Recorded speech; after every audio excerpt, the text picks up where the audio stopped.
అక్క ఏం చేస్తున్నావు? అక్క చదువుకుంటున్నావా? అవును వాసి. ఏం చదువుకుంటున్నావు? బయాలజీ. అది సరేలే కానీ నాకు షీట్ అక్క చేస్తావా? వెళ్ళి కొనుక్కో వాసి. ప్లీజ్ అక్క చేయొచ్చు కదా ఇంట్లో. ప్లీజ్ వాసి, చదువుకుంటున్నాను కదా. ప్లీజ్ అక్క ప్లీజ్.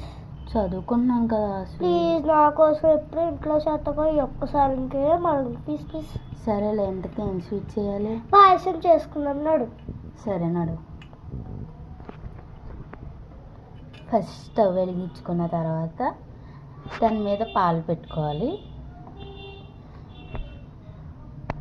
పాలు పెట్టుకున్న తర్వాత సగ్గుబియ్యం 4 టేబుల్ స్పూన్ వేసుకోవాలి.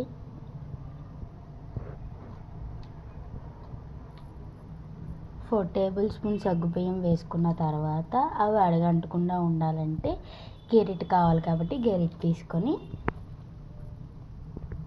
బాగా మిక్స్ చేసుకోవాలి.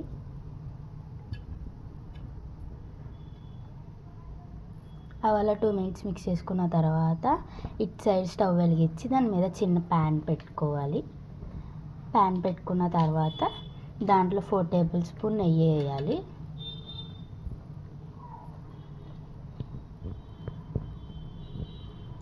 చూసారా ఫ్రెండ్స్, ప్యాన్లో వాటర్ ఉన్నాయని నేను చూసుకోకుండా నెయ్యి వేసాను, అందుకని చూసారా ఫైర్ పైకి వచ్చింది.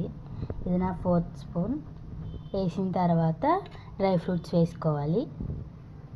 డ్రై ఫ్రూట్స్ మారకుండా ఉండాలంటే అటు ఇటు కలుపుకుంటూ ఉండాలి. అలా ఒక 2 మినిట్స్ కలుపుకుంటూ ఉంటే డ్రై ఫ్రూట్స్ అయితే గోల్డెన్ బ్రౌన్ కలర్లోకి వస్తాయి. చూసారా అవి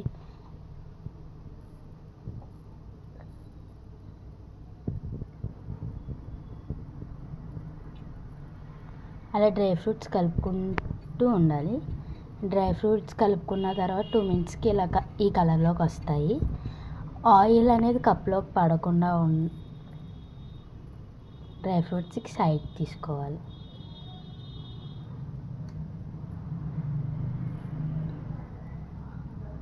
డ్రై ఫ్రూట్స్ కప్లోకి తీసుకున్న తర్వాత దాంట్లో ఉన్న నెయ్యితోనే మళ్ళీ ఆ సేమియాని వేపించుకోవాలి.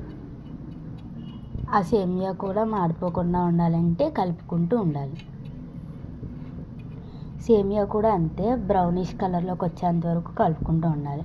మరి బ్రౌనిష్ కలర్లోకి రాకూడదు. ఇటు సైడ్ ఉన్న పాలు కూడా పొంగొచ్చేస్తున్నాయి, అవి సిమ్లో పెట్టుకొని కలుపుకుంటూ ఉండాలి. అవి చూసారా ఎలా కాగుతున్నాయో, భలే కాగుతున్నాయి కదా.